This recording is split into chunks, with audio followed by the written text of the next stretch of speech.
She was only 30, but her face told another story. The wrinkles on her forehead weren't from age. They were from worry. Her eyes weren't old, just tired of carrying invisible weight.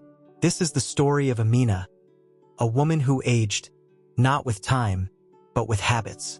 Amina was like every other woman. Kind, hardworking, and full of dreams.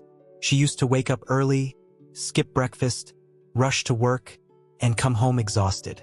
She always said, "I don't have time for rest. I'll relax later." But later never came. Sleep became a luxury, and peace became a memory. Day by day, her mirror began to reflect not her age, but her lifestyle. Slowly, stress became her closest friend.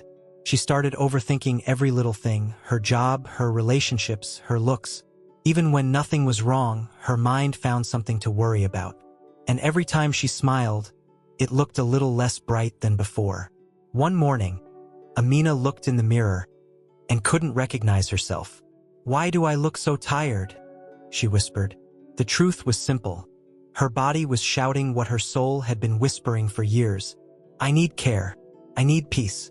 That day, something changed. Instead of rushing, she paused. She took a deep breath, the kind she hadn't taken in years. She turned off her phone, made a cup of tea, and sat quietly by the window. The world didn't end, but something inside her began again. She started sleeping early. She stopped comparing her life to others.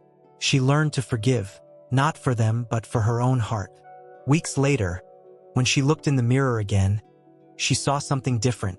Not just a younger face, but a calmer soul. Her eyes had light again, not because she reversed time, but because she changed her habits. You see, aging isn't always about the number of years you've lived. It's about the weight you carry every day. When you let go of stress, comparison, and neglect, you don't just look younger, you feel alive again. Remember this: your habits can make you old, or they can make you timeless. The choice is yours, every single day.